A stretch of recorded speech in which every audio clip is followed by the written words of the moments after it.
మన ప్రభువును రక్షకుడునైన యేసుక్రీస్తు వారి అతి శ్రేష్టమైన నామంలో అందరికీ వందనములు.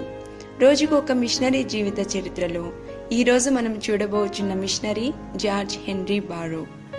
జననం 5/7/1803, మరణం 26/7/1881, స్వస్థలం డెరహామ్, దేశం ఇంగ్లాండు, దర్శన స్థలము ఐరోపా ఖండం.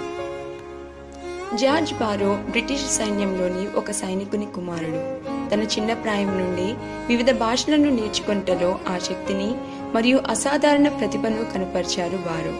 కాగా 12 సంవత్సరాల వయసు వచ్చేటప్పటికి ఒక ప్రొటెస్టెంట్ అకాడమీలో లాటిన్ మరియు గ్రీకు భాషలను చదవటం నేర్చుకున్నారు.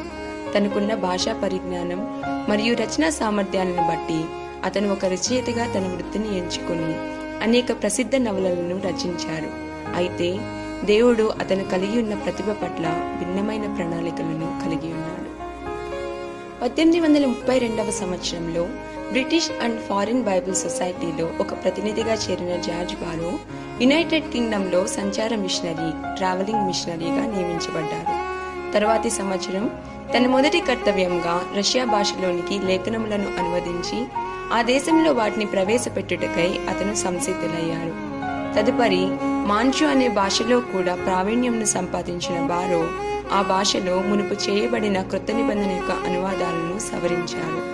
అంతేకాక ఆ భాషలోని అనేక ఇతర క్రైస్తవ రచనలను కూడా అతను అనువదించారు మరియు పాత నిబంధన లేఖనముల అనువాద ప్రతులను సేకరించి వాటి నకలును రాసి ఒకే ప్రతిగా సమకూర్చారు.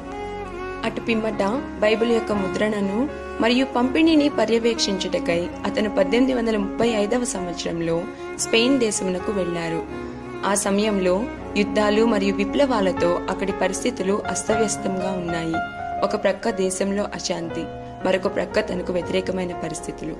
వీటన్నిటి మధ్య కూడా ఎంతో శ్రద్ధాశక్తులతో ధైర్యంగా దేవుని పనిని కొనసాగించారు బారో. అక్కడ మొదటిగా అతను లూకా సువార్తను స్పానిష్ రొమానీ భాషలోనికి అనువదించారు. ఆ చర్య అక్కడి అధికారులకు మిగుల ఆగ్రహాన్ని కలిగించింది. అతి క్లిష్టమైన పరిస్థితుల్లో కూడా అతను సువార్తలను పంచిపెట్టగా అందుకు గాను 2 పర్యాయములు చెరసాల పాలయ్యారు. ఆకలి, చలి, గాయములొందిన పాదములు, గంటల తరబడి చాకరీ చేయవలసిన పరిస్థితులు వంటి పలు బాధలను అతను ఎదుర్కొన్నారు. అయినప్పటికీ బైబిల్ సొసైటీ తరపున తన కర్తవ్యాలను నెరవేర్చుటకై అతను స్పెయిన్ మరియు పోర్చుగల్ దేశాలకు మరి 2 పర్యాయములు పయనించారు. స్పెయిన్ దేశంలో తాను చేసిన పని మరియు తన అనుభవములను గూర్చిన వృత్తాంతాన్ని తాను రాసిన పుస్తకమైన ది బైబిల్ ఇన్ స్పెయిన్ లో బారో విపులీకరించారు. ఆ పుస్తకం ఎన్నో ప్రశంసలను అందుకున్నది. జిప్సీలు మరియు సంచార జాతుల పట్ల బారో ప్రత్యేక శ్రద్ధను కలిగి ఉన్నారు. కాగా వారితో సాన్నిహిత్యాన్ని ఏర్పరచుకుని వారి యొక్క భాషను అతను నేర్చుకున్నారు. తద్వారా క్రొత్త నిబంధనను 30 సంచార భాషల్లోనికి అనువదించారు. అయితే వాటిలో అధిక శాతం ప్రచురించబడలేదు. తనకున్న బహుభాషా పరిజ్ఞానాన్ని దేవుని సేవ కొరకే ఉపయోగించిన జార్జ్ బారో 1881లో మరణించే సమయానికి దాదాపు 100 భాషలను మాట్లాడుటకు లేదా వ్రాయుటకు ఎరిగి ఉన్నారని చెప్పబడుతుంది. ప్రియమైన వారలారా, వారి మాతృభాషలో బైబిల్ను కలిగి ఉండని ప్రజలను గురించిన భారాన్ని మీరు కలిగి ఉన్నారా? ప్రభువా, నేను కలిగి ఉన్న తలాంతులను మీ సేవ కొరకై ఉపయోగించుటకు నాకు సహాయం దయచేయుము. ఆమేన్.